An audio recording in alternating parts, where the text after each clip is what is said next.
How's it going, everyone? Welcome back to another What Are Tanks video. Today's festival fare is the Kanonenjagdpanzer 105.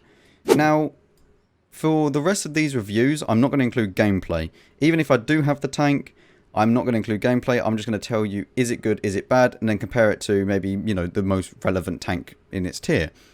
So the Kanonenjagdpanzer 105, is it worth it? No. 11,000 gold for this tank?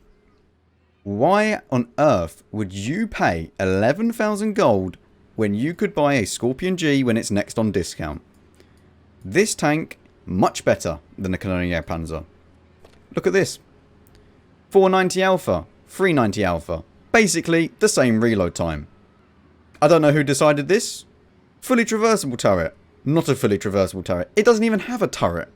It's just got a gun sticking out the tank.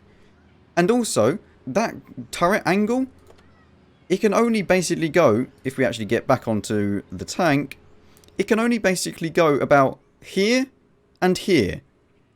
Literally, that's your turret traverse. Or your gun traverse, I should say. That's not a lot. This tank is basically like a tier 8 E25. Now, yes, the Kanonenjagdpanzer does get heat rounds that go up to 330mm of penetration. And yes, it gets APCR as standard. But that's basically the only thing that is good about the tank, other than the fact that it's a bit faster than it, and it does have better camo. And you might be thinking, whoa, whoa, whoa. Well, that just seems like it's 10 times better. You know, you've just mentioned basically 3 things that are basically better than the Scorpion G. Yeah, but the Scorpion G gets a fully traversable turret, it gets a big 490 alpha gun, gets better DPM, gets better dispersion, gets slightly worse aiming time, although, you know, it doesn't really matter considering the fact that it's got a fully traversable turret. You know, when you want to turn this tank and face an enemy, you have to turn the entire tank. With this, you just turn the turret.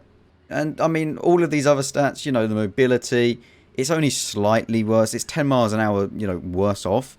Although, it is, you know, slower than it in a straight line, let's be honest. You know, it does have 17 pound to weight rather than 19.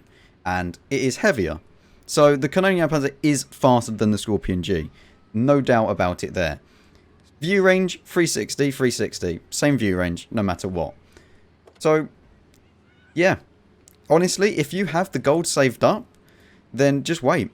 Just wait until, because maybe I'll put money on it that the Scorpion G will be in one of these festival fairs, because let's face it, we still got a lot of days to go.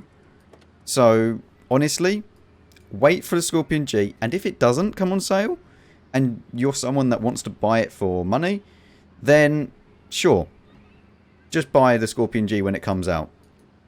But what I will say is, if the Scorpion G isn't in the festival fair, then what I will say is add it to your pending purchases, and if you really, really must buy this tank because you want to train up your German crew skills for your tank destroyers and you want a tier 8 premium, then sure, add it to your pending purchases, but in my opinion, I would not buy this tank for the amount of gold they're offering. Also, another fun thing, if you have Twitch Prime, you can get this tank for basically £3-4 less than you would be paying for the gold, and you'll get a nice cool camo style and another 10 XP missions. Yeah. So if you have Twitch Prime and you really do want this tank, because you already have the Scorpion G, or maybe you want it just because you want to collect it, then if you have Twitch Prime, buy it through this. Don't waste your gold and buy it for 11,000 gold. If you did enjoy this video, then you know what to do. I'll see you in a bit.